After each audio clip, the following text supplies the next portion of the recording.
اللهم صل على محمد وآل محمد. اللهم صل على محمد وآل محمد.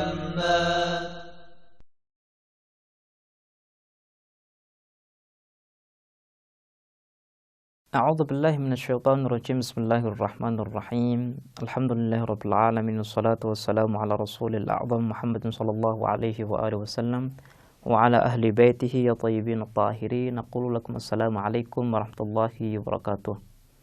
Para pemirsa dan pendengar yang kami hormati, marilah kita panjatkan puja dan puji kepada Allah Subhanahu wa taala, Tuhan yang telah memberikan banyak nikmat kepada kita. Dan marilah kita ucapkan salam cinta, salam rindu kepada kasih kita, junjungan kita Nabi besar Muhammad sallallahu alaihi wa alihi wasallam. Seperti yang telah kita jelaskan pada kesempatan-kesempatan yang lalu, bahwa kebersihan itu ada dua macam. Ada kebersihan jasmani, ada kebersihan ruhani. Dan dua kebersihan ini adalah dua kebersihan yang sangat diperhatikan oleh Islam. Pada kesempatan yang baik ini, insya Allah kita akan membahas tentang kebersihan ruhani. Sebelum kita menjelaskan tentang bagaimana kita membersihkan ruh kita, membersihkan jiwa kita, alangkah baiknya kalau kita berbicara tentang apa sih urgensitas kebersihan ruhani, kebersihan jiwa kita. Kalau kita meyakini bahwa dimensi utama pada diri manusia adalah dimensi ruh, maka apapun yang berkaitan dengan ruh itu pasti utama. Kalau seandainya kita membahas kebersihan dan kita kaitkan kebersihan ini dengan ruh, maka kebersihan ini adalah sesuatu yang harus kita perhatikan. Dan kalau tidak, maka kita akan mengalami suatu musibah, kita akan mendapatkan satu efek yang sangat negatif dari apa yang kita lakukan. Allah Subhanahu wa ta'ala sangat memperhatikan tentang kebersihan jiwa, sehingga Allah Subhanahu wa ta'ala menjelaskan tentang taubah. Taubah itu artinya kita kembali kepada Allah Subhanahu wa ta'ala dan kita meninggalkan apa yang kita lakukan di masa lalu. Allah Subhanahu wa ta'ala di berbagai ayat menjelaskan tentang maghfirah. Maghfirah artinya kita digiring oleh Allah Subhanahu wa ta'ala, didorong oleh Allah Subhanahu wa ta'ala untuk berusaha membersihkan noda-noda yang ada dalam jiwa kita dengan cara meminta ampun kepadanya. Dan banyak kita dapatkan ayat-ayat yang berbicara tentang maghfirah. Ini membuktikan bahwa kebersihan jiwa lebih utama daripada kebersihan jasmani.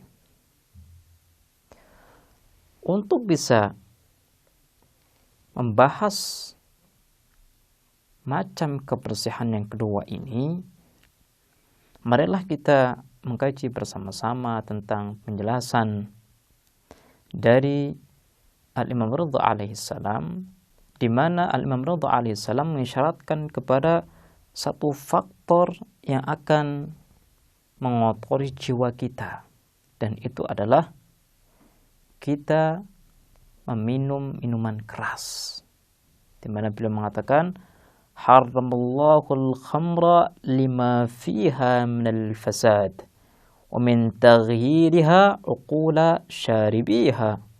Kata beliau, kenapa Allah Subhanahu wa taala mengharamkan khamr? Pengharaman khamr itu karena khamr ini akan memberikan suatu efek yang sangat negatif. Khamr ini akan menghilangkan kesadaran manusia. Khamr ini akan menghilangkan kekuatan akal manusia. Orang yang minum khamr artinya dia sudah tidak sadar atas apa yang ia lakukan. Makanya salah satu trik syaitan untuk bisa menjerumuskan manusia ke dalam kesesatan adalah dengan ia mendorong manusia untuk minum khamr. Boleh jadi seseorang ia enggan untuk membunuh ibunya, maaf, enggan untuk berbuat zina, enggan untuk berbuat keburukan yang menurut dia adalah sesuatu yang sangat-sangat buruk untuk dilakukan oleh seorang manusia.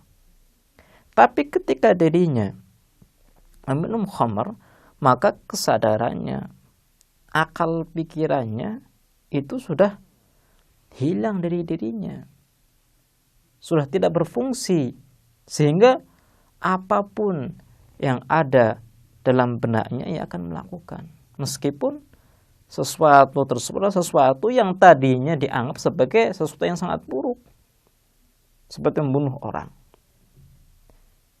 Orang yang baik-baik ketika dalam keadaan sadar, ia akan menganggap bahwa membunuh orang itu adalah perbuatan yang sangat buruk.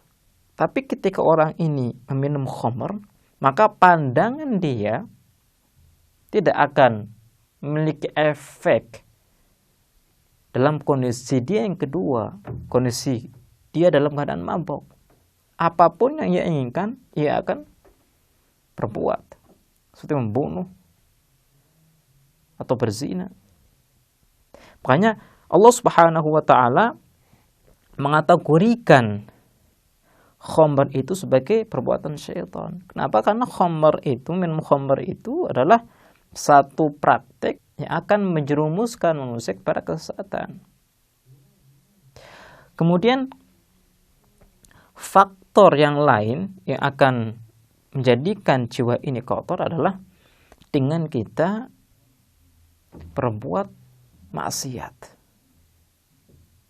Di mana Imam Ali bin Abi Thalib berkata, "Yanbaghi lil-'aqili an yahtarisa min sukril mali wa sukril qudrati wa sukril ilmi wa sukril madhi wa sukril shababi fa inna likulli dhalik riyahan khabithah taslubul aqla wa tastakhiful waqar."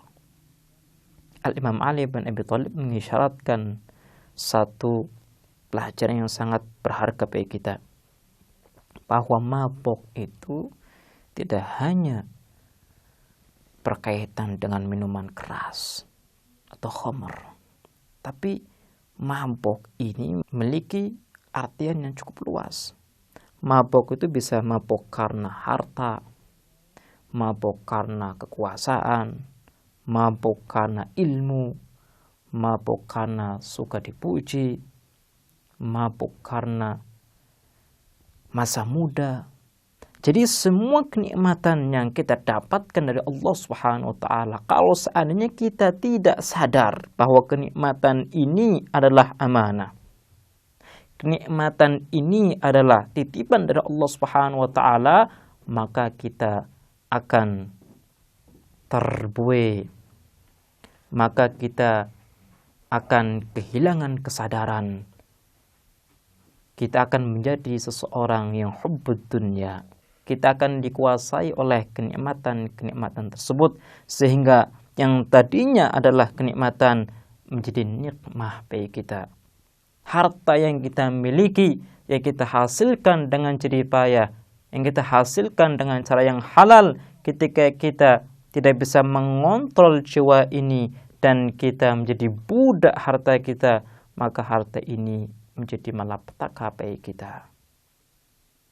Para pemirsa dan pendengar yang kami hormati, marilah kita minta dan mohon kepada Allah supaya kita dijaga dari berbagai penyelewengan, berbagai kesesatan, dan semoga kita diberi hidayah untuk bisa memanfaatkan apa yang kita miliki dengan baik. Kita akhiri. Wassalamualaikum warahmatullahi wabarakatuh.